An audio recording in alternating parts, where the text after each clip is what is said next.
Hello दोस्तों, मैं हूं अल्ताफ और आपका हमारे चैनल आई हेट कोडिंग में स्वागत है। मैं इस वीडियो में लेकर आया हूं interview questions with their answers and explanation. तो यहाँ पे जो है हम इंटरव्यू क्वेश्चंस कंप्लीट करने वाले हैं। ओप्स क्लास और ऑब्जेक्ट से रिलेटेड जो भी इंटरव्यू क्वेश्चंस हैं। तो सबसे पहले हमारे पास क्वेश्चन आता है, what is object oriented programming system. Object oriented programming system एक स्टैंड अलोन फीचर है, या फिर हम कह सकते हैं ऑब्जेक्ट ओरिएंटेड प्रोग्रामिंग सिस्टम जो है एक ऐसा पैराडिगम है, ऐसा थॉट है, ऐसा कॉन्सेप्ट है जिससे हम रियल लाइफ के कॉन्सेप्ट को प्रोग्रामिंग के अंदर यूटिलाइज करते हैं। तो ऑब्जेक्ट ओरिएंटेड प्रोग्रामिंग सिस्टम ने अपने कुछ पिलर्स डिफाइन कर रखे हैं, अपने कुछ क्राइटेरिया डिफाइन कर रखा है जिसे हम कहते हैं encapsulation, polymorphism, inheritance and encapsulation. So next question is Java object oriented programming language? Yes, Java जो है ऑब्जेक्ट ओरिएंटेड प्रोग्रामिंग लैंग्वेज है, क्योंकि ये ऑब्जेक्ट ओरिएंटेड प्रोग्रामिंग सिस्टम के सारे फीचर्स को अपने अंदर रिप्रेजेंट करता है। Now the next question is, क्या Java pure object oriented programming language है? तो द आंसर इज नो। क्यों आंसर नो है? इसका रीजन ये है कि ऑब्जेक्ट ओरिएंटेड प्रोग्रामिंग लैंग्वेज का कॉन्सेप्ट ये भी है कि everything should be present in the form of object, जो कि जावा में हर चीज जो है ऑब्जेक्ट के फॉर्म में रिप्रेजेंट नहीं होता है। जैसे प्रिमिटिव डेटा टाइप हो गए, जैसे इंटरफेस हो गया, अब्स्ट्रैक्ट क्लास हो गया। इन कुछ एंटिटीज की वजह से जावा जो है pure object oriented programming language नहीं कहलाता है।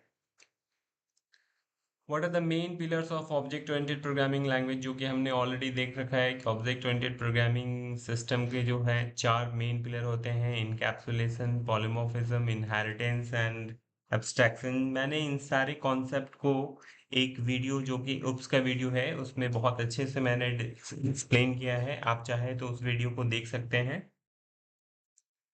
What is polymorphism? Polymorphism is basically a single entity and ability to show different form। एक ऐसा सिंगल एंटिटी जो अपने आप में एबिलिटी रखता है मल्टीपल फॉर्म को रिप्रेजेंट करने के लिए। जैसे मैंने उप्स के वीडियो में ये बताया, एग्जांपल दिया है कि जैसे कोई एक ह्यूमन पर्सन है, ह्यूमन ऑब्जेक्ट है, जो किसी के लिए भाई है, किसी के लिए बेटा है, किसी के लिए हस्बैंड है। तो वो जो है पॉलीमॉर्फिज्म के फीचर को शो करता है, वो एक सिंगल एंटिटी है। तो इसमें हम एक चीज देख सकते हैं कि ये जो पॉलीमॉर्फिज्म का फीचर जो है हम उसके बिहेवियर की वजह से देख पाते हैं, ना कि एट्रीब्यूट जो हम प्रॉपर्टी कहते हैं। तो यहाँ पे this is what polymorphism. What is inheritance? Inheritance एक ऐसा फीचर है जिसमें हम दूसरे क्लास को इनहेरिट करके उसके सारे फीचर्स को यूज कर पाते हैं अपने प्रेजेंट क्लास में। यहाँ पे इनहेरिटेंस का कॉन्सेप्ट कोड को रीजेबिलिटी के लिए यूज होता है, या फिर हम कह सकते हैं कि इनहेरिटेंस का जो कॉन्सेप्ट है इससे हम जावा में मेथड ओवरराइडिंग के कॉन्सेप्ट को भी अचीव कर पाते हैं। So next question is, what is encapsulation? Encapsulation एक ऐसा प्रोसेस है जो हमारे एट्रीब्यूट और उसके रिलेटेड बिहेवियर को एक सिंगल एंटिटी में रैप अप करता है। हालांकि हमने इनकैप्सुलेशन का बहुत सारा डेफिनेशन दिया है उप्स के वीडियो में। इनकैप्सुलेशन को हम कह सकते हैं कि encapsulation is one of the way to represent class concept in Java. How encapsulation is achieved in Java? Encapsulation को अचीव करने के लिए हमारे पास जावा में क्लास का कॉन्सेप्ट है, तो क्लास के कॉन्सेप्ट से ही हम इनकैप्सुलेशन को जावा में अचीव करते हैं।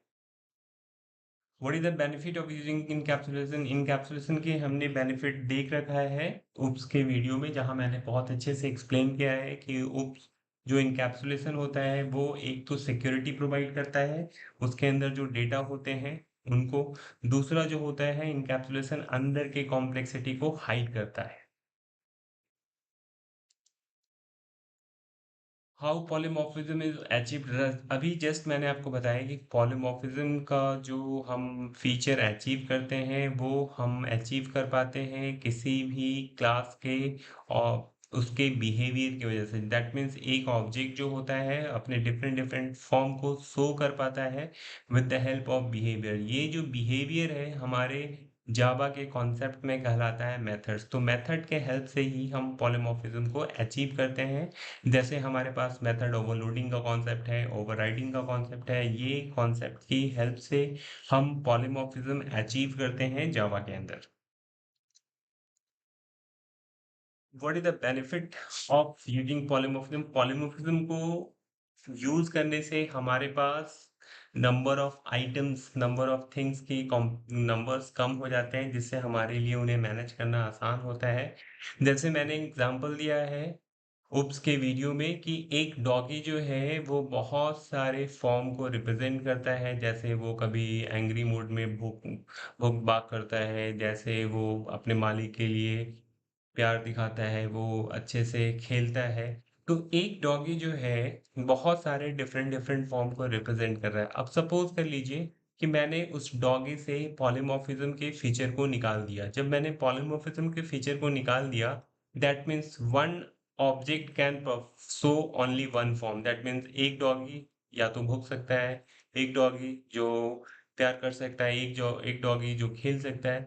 तो अगर मुझे घर में डॉगी रखना है तो मुझे हर एक फॉर्म के लिए मल्टीपल डॉग्स रखने होंगे, जिनको मैनेज करना बहुत ही मुश्किल हो जाएगा। यही सारी बेनिफिट है पॉलीमॉर्फिज्म, यानी पॉलीमॉर्फिज्म के कारण हमें सिर्फ एक डॉगी से ही बहुत सारे फॉर्म मिल जा रहे हैं। तो ये है बेनिफिट पॉलीमॉर्फिज्म का। लेकिन हम इसे प्रोग्रामिंग में कैसे हमारे पास बेनिफिट हो रहा है, जैसे मैंने एक एग्जांपल हम लोग देखते हैं। जैसे हम जावा में यूज करते हैं एक मेथड प्रिंट फंक्शन। तो प्रिंट फंक्शन जो है कुछ भी पैरामीटर लेता है और प्रिंट करता है। जैसे मुझे अगर इंटीजर को प्रिंट करना है तब भी मैं प्रिंट फंक्शन को यूज करता हूँ। फ्लोट को प्रिंट करना है तब भी प्रिंट, स्ट्रिंग, कैर, ऑब्जेक्ट, किसी भी तरह के मुझे डेटा को प्रिंट करना होता है तो मैं प्रिंट फंक्शन यूज करता हूँ। तो ये जो प्रिंट फंक्शन है वो हमारा पॉलीमॉर्फिज्म के फीचर को रिप्रेजेंट कर रहा है। कैसे कर रहा है? सपोज कर लीजिए कि अगर हमारे जावा में पॉलीमॉर्फिज्म का फीचर नहीं होता तो हम एक प्रिंट फंक्शन का एक ही मतलब हर कैरेक्टर के लिए, हर डिफरेंट डिफरेंट पैरामीटर के लिए मुझे डिफरेंट डिफरेंट मेथड नेम देने होते हैं। मेथड नेम अगर हम डिफरेंट दें तो हमारे पास सारे प्रिंट जो है एक ही टास्क करेंगे, लेकिन सबका नेम मुझे अलग रखना होगा। जब अलग नाम रखना होगा तो हमारे पास प्रिंट करने के बहुत सारे मेथड हो जाएंगे और हमें हर वक्त डिफरेंट डिफरेंट टाइप के डेटा को प्रिंट करवाना होता है। तो उसमें क्या होता है कि मुझे सारे मेथड्स को याद करने की ज़रूरत पड़ती है। तो हमारे नंबर ऑफ प्रिंट मेथड की नंबर्स बढ़ जाते हैं, जो कि हमें याद करना, उन्हें मैनेज करना बहुत मुश्किल हो जाता। ये तो मैंने एक सिर्फ प्रिंट फंक्शन का आपका एग्जांपल दिया। जावा में ऐसे बहुत सारे मेथड हैं जो पॉलीमॉर्फिज्म के फीचर को शो करते हैं। तो अगर ये थोड़ा-सा आप एज़्यूम करिए कि अगर पॉलीमॉर्फिज्म का फीचर नहीं होगा, तो हमारे जावा में नंबर ऑफ मेथड्स की बहुत ज़्यादा नंबर हो जाएँगे, जो कि ह्यूज हो जाएगा। हमारे पास लाइब्रेरीज में मेथड्स डिफाइन किए हुए हैं जिनको याद करना और यूज करना हमारे लिए बहुत मुश्किल हो जाएगी। तो this is the benefit of polymorphism in Java. What is the benefit of using inheritance? Inheritance में हमने देखा इनहेरिटेंस का हमारे पास दो बेनिफिट है। एक तो हम एग्जिस्टिंग फीचर्स को इनहेरिट करके यूज कर सकते हैं। दूसरा हमारा जावा में यूज होता है इनहेरिटेंस का concept overriding. That means polymorphism को अचीव करने के लिए भी हमारे पास इनहेरिटेंस का कॉन्सेप्ट यूज होता है। What is abstraction in Java? Java में एब्स्ट्रैक्शन क्या होता है? एब्स्ट्रैक्शन बेसिकली होता है to show the relevant feature. हमारे पास हम लोग क्या करते हैं, वो सारी चीजें हाइड कर देते हैं, लेकिन हमें सिर्फ दिखाना होता है उन सारी चीजों को जो हमारे यूज के हैं। जैसे मैंने उप्स के वीडियो में आपको बताया है कि हमारे पास एक गाड़ी है, गाड़ी में बहुत सारे पार्ट्स काम करते हैं, लेकिन एज ए एब्स्ट्रैक्शन अगर हम देखें तो हमें सिर्फ वो सारे पार्ट्स दिए जाते हैं जो हमारे रिलेवेंट है। जैसे स्टेयरिंग हो गई, गियर हो गया, क्लच हो गया, ब्रेक हो गया, ये सारे हमारे यूज के हैं। तो ये सारी चीजें हमें दे दी गई हैं। तो उसी तरीके से एब्स्ट्रैक्शन का फीचर यही हमें बताता है कि hide the complexity and show the relevant things. और इसे जावा में हम अचीव करने के लिए एब्स्ट्रैक्ट क्लास और इंटरफेस के कॉन्सेप्ट को यूज करते हैं। क्लास को हमने बहुत सारे तरीके से डिफाइन किया है। मैं आपको यहाँ पे क्लास का डेफिनेशन बता देता हूँ। Class is the collection of similar type of object. Class is the blueprint of the object. Class is the imagination which defines which define that what kind of feature is going to be present in an object. Class is the template of the object. Object क्या होता है? The physical existence of the class is called object. एक attribute class में क्या-क्या attribute होते हैं? तो जैसे हमने देख रखा है कि अगर हमने ह्यूमन क्लास बनाया है, तो ह्यूमन क्लास में 2 ही तरह की चीज़ें होती हैं। एक होता है उसका प्रॉपर्टी, जिसको हम लोग एट्रीब्यूट प्रॉपर्टी, और एक होता है बिहेवियर। दैट मीन्स किसी भी क्लास के अंदर सिर्फ़ 2 ही चीज़ें होती हैं, प्रॉपर्टी एंड बिहेवियर, जिसको हम अपने जावा के टर्म में वेरिएबल्स एंड मेथड्स कहते हैं। Does class occupy memory? No, class does not occupy memory, क्योंकि जब तक क्लास का कोई एग्जिस्टेंस नहीं होता है, इसलिए वो मेमोरी ऑक्यूपाई नहीं करते। ऑब्जेक्ट मेमोरी ऑक्यूपाई करते हैं, यस, क्योंकि that is the physical existence of the class, इसलिए हमारे ऑब्जेक्ट जो है मेमोरी ऑक्यूपाई करते हैं। Create a class that represent encapsulation. तो हम इसका एक एग्जांपल देखते हैं, कैसे हमारे पास जो क्लास होता है वो रिप्रेजेंट करता है एक इनकैप्सुलेटेड क्लास। तो यहाँ पे मैंने एक क्लास बनाया है, ह्यूमन टाइप का क्लास, जिसके अंदर प्राइवेट वेरिएबल है। तो ये जो हमारे पास जो प्राइवेट वेरिएबल है, ये प्राइवेट वेरिएबल और उनके public getter setter, that means एक ऐसा क्लास जिसमें अंदर सारे के सारे एट्रीब्यूट प्राइवेट होते हैं और उनको एक्सेस करने के लिए गेटर और सेटर बनाते हैं। This type of class is called encapsulated class, या फिर हम कह सकते हैं कि ये एक ऐसा क्लास है जो इनकैप्सुलेशन के फीचर को बताता है। So the next question is, what is object? That we have already seen. Attributes in the class. What is class variable? Class variable एक ऐसे वेरिएबल होते हैं जो उस क्लास के हर एक ऑब्जेक्ट के लिए उनकी वैल्यू सेम होती है। और ये जो क्लास वेरिएबल होते हैं, ये वेरिएबल ऑब्जेक्ट बनने पे क्रिएट नहीं होते हैं। इनकी एक ही कॉपी होती है जो सारे ऑब्जेक्ट के साथ शेयर होता रहता है। मैंने इस कॉन्सेप्ट को भी अच्छे से एक्सप्लेन किया है। Where does this class variable allocate में, ये जो क्लास वेरिएबल है, जब हम जेवीएम पढ़ेंगे, उसका आर्किटेक्चर पढ़ेंगे, तो जेवीएम के अंदर हमारे पास एक मेमोरी सेक्शन होता है, that is called class information area. उसी क्लास इंफॉर्मेशन एरिया के अंदर जितने भी क्लास लेवल वेरिएबल होते हैं, जिनको हम स्टैटिक वेरिएबल्स कहते हैं, वो वहीं पे मेमोरी अपना एलोकेट करते हैं। अब ये मेमोरी एलोकेट करते हैं जो क्लास वेरिएबल होते हैं, जैसे कि जब हमारा प्रोग्राम का एग्जीक्यूशन का फ्लो और जेवीएम का जब हम आर्किटेक्चर देखेंगे, तो उसमें सबसे पहले क्लास लोडर होता है। क्लास लोडर क्या करता है? हमारे क्लास फाइल को लोड करता है। देन कोड वेरीफायर होता है, कोड वेरीफायर कोड को वेरीफाई करता है, और उसके बाद वहां पे उसकी वैल्यू इनिशियलाइज हो जाती है। जैसे ही वैल्यू इनिशियलाइज हो जाती है, वो अपना मेमोरी एलोकेशन शुरू कर लेते हैं। तो जैसे ही वो अपना मेमोरी से एलोकेट करते हैं, उसके लिए हमारे पास जो क्लास वेरिएबल है, वो hip sorry class information area के अंदर अपनी मेमोरी एलोकेट कर लेते हैं। दैट मीन्स कि क्लास वेरिएबल की मेमोरी तब एलोकेट होती है जब हमारा प्रोग्राम एग्जीक्यूशन के लिए रेडी हो रहा होता है, और जैसे ही क्लास मेमोरी में लोड होती है, लोड होने के साथ ही उसके क्लास वेरिएबल की जो मेमोरी होती है वो एलोकेट हो जाती है। दैट मीन्स क्लास लोडिंग के टाइम ही हमारे क्लास वेरिएबल अपना मेमोरी एलोकेट कर लेते हैं। What modifiers are used to represent class variable? Class variable को यूज करने के लिए, रिप्रेजेंट करने के लिए हमारे पास जावा ने एक मॉडिफायर यूज किया है, that is called static. How do we access class variable? Class variable को हम एक्सेस करने के लिए दो कॉन्सेप्ट यूज करते हैं, आइदर क्लास के नेम से भी होता है और ऑब्जेक्ट के नेम से भी होता है। लेकिन हमारे पास जो प्रोग्राम होंगे, जब हम डेवलपिंग प्रोग्राम करेंगे, उसमें कभी भी अपने क्लास लेवल वेरिएबल को हम ऑब्जेक्ट के नेम से एक्सेस नहीं करते हैं, ऑब्जेक्ट से नहीं एक्सेस करते हैं, उसका रीज़न मैंने उप्स के वीडियो में बहुत अच्छे से बता रखा है, एक्सप्लेन कर रखा है, आप वहाँ पे देख सकते हैं। लेकिन फिलहाल आप ये जानिए कि क्लास वेरिएबल को हम दोनों ही तरीके से एक्सेस कर सकते हैं, with the class name also and with the object reference. जैसे कि मैं आपको इसको दिखा देता हूँ प्रैक्टिकली भी। तो यहाँ पे देखिए मैंने एक क्लास बनाया है ह्यूमन, इसके अंदर मैंने एक वेरिएबल स्टैटिक वेरिएबल डिक्लेयर किया है, और फिर मैंने एक डेमो क्लास बनाया, डेमो क्लास में मैंने ऑब्जेक्ट भी बनाया है। और मैं यहाँ पे ये जो हमारा वेरिएबल जो है स्टैटिक है, क्लास वेरिएबल है, जिसको मैंने दोनों से एक्सेस करने की कोशिश किया है, क्लास के नेम से भी और ऑब्जेक्ट से नेम से। तो चलिए इसको हम एक बार रन करने की कोशिश करते हैं।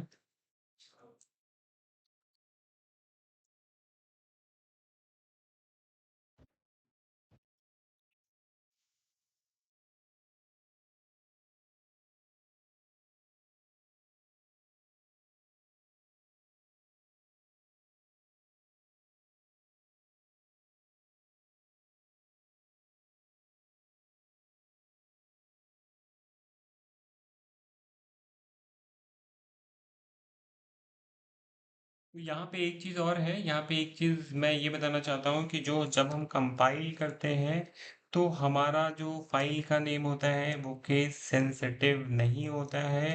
We can put in any case whether it's, that means उसका नाम सेम होना चाहिए, केस सेंसिटिव नहीं होता। देखिए ये दोनों तरीके से कंपाइल होता है। दूसरा चीज़ ये कि फाइल का नेम जो है कोई ज़रूरी नहीं होता है कि हम क्लास के नेम से ही सेव करें। इसमें हमारे पास ऑप्शन होता है, देखिए सारे क्लास का नाम ह्यूमन है, डेमो है, लेकिन हमने एक फाइल को नेम सेव कर रखा है टेस्ट से।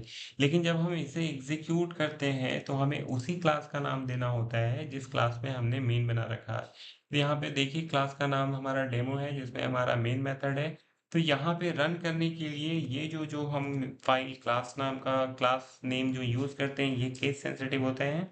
देखिए मैंने मैच नहीं किया है सेम नेम से, केस सेंसिटिव है, that's why I need to use the same. Now it's working. So आप यहाँ पे प्रोग्राम देख भी सकते हैं, प्रोग्राम में मैंने यूज किया था, एक जो है मैंने ऑब्जेक्ट रेफरेंस से यूज किया था, एक हमने क्लास नेम से। तो यहाँ पे एक चीज़ कॉन्सेप्ट क्लियर है कि हमारे पास जो क्लास वेरिएबल होते हैं वो क्लास वेरिएबल क्लास नेम से भी एक्सेस होते हैं और हमारे पास ऑब्जेक्ट से भी, लेकिन हम उनको ऑब्जेक्ट से कभी भी एक्सेस नहीं करते हैं। उसका रीज़न अगर आपको जानना है तो आप उसके वीडियो देख सकते हैं।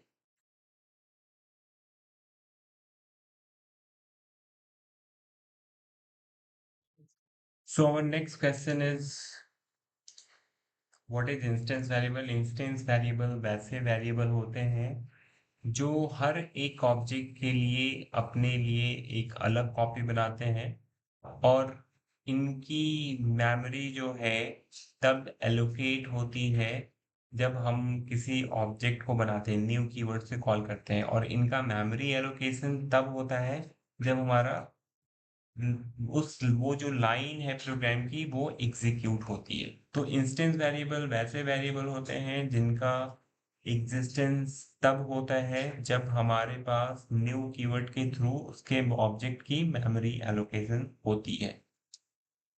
So when instance variable allocates memory, ये हमारे पास मेमोरी एलोकेशन तब करते हैं जब हमें न्यू ऑब्जेक्ट हम बनाते हैं। इंस्टेंस वेरिएबल वैसे वेरिएबल होते हैं जो उस क्लास के हर एक ऑब्जेक्ट के लिए उस वेरिएबल की अलग अलग कॉपी बनाते हैं, और इनकी मेमोरी एलोकेशन तब होती है जब हमारा न्यू कीवर्ड का स्टेटमेंट एग्जीक्यूट होता है।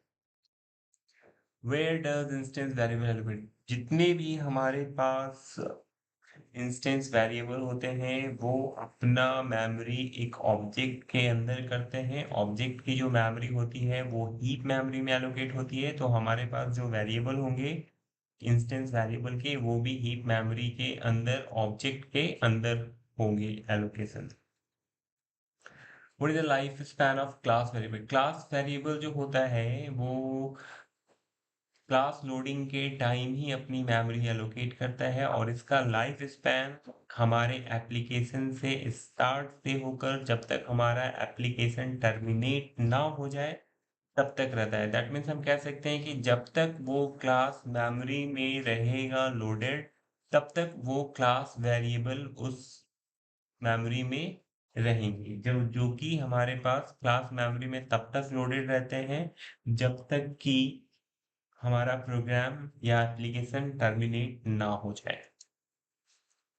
इंस्टेंस वेरिएबल का लाइफ स्पैन तब तक होता है जब तक कि वो ऑब्जेक्ट हमारे प्रोग्राम में अनरीचेबल ना हो जाए, क्योंकि इंस्टेंस वेरिएबल जो होते हैं वो ऑब्जेक्ट के अंदर होते हैं, और जब तक हमारे पास हमारे प्रोग्राम में किसी ऑब्जेक्ट का रेफरेंस हमारे पास होता है, तब तक गार्बेज कलेक्टर उसे कलेक्ट नहीं कर सकता है। जैसे ही उस ऑब्जेक्ट का रेफरेंस हमारे प्रोग्राम से खत्म होती है, वो सारे ऑब्जेक्ट नॉन रिचेबल ऑब्जेक्ट कहलाते हैं, और उन सारे नॉन रिचेबल ऑब्जेक्ट जो होते हैं वो फिर गार्बेज कलेक्शन के लिए रेडी हो जाते हैं, और वहीं पे उनकी लाइफ स्पैन, जो उनके अंदर जो इंस्टेंस वेरिएबल होते हैं, उनका लाइफ स्पैन खत्म हो जाता है। चलिए मैं थोड़ा सा एग्जांपल दिखा देता हूँ आपको इसके लिए।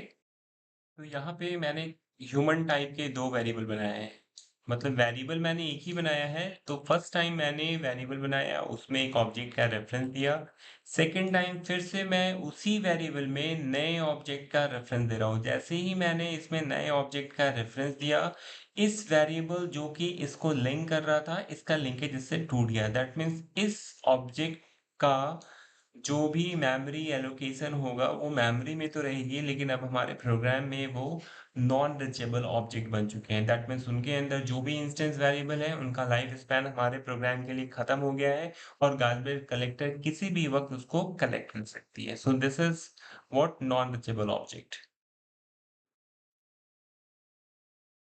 So the next question is now, how do we access instance variable? Instance variable को सिर्फ और सिर्फ हम ऑब्जेक्ट के हेल्प से ही कर सकते हैं। ये या तो हम ऑब्जेक्ट का रेफरेंस प्रोवाइड करें, या हमने अगर कहीं से प्रोवाइड ना कर रखा हो और फिर भी अगर कोई इंस्टेंस वेरिएबल एक्सेस हो रहा होता है, दैट मीन्स हमारी टेक्नोलॉजी इंटरनली कहीं से उसे ऑब्जेक्ट रेफरेंस प्रोवाइड कर रही होती है। अदरवाइज जावा में इम्पॉसिबल है किसी भी इंस्टेंस वेरिएबल को विदाउट ऑब्जेक्ट के हेल्प से एक्सेस करना।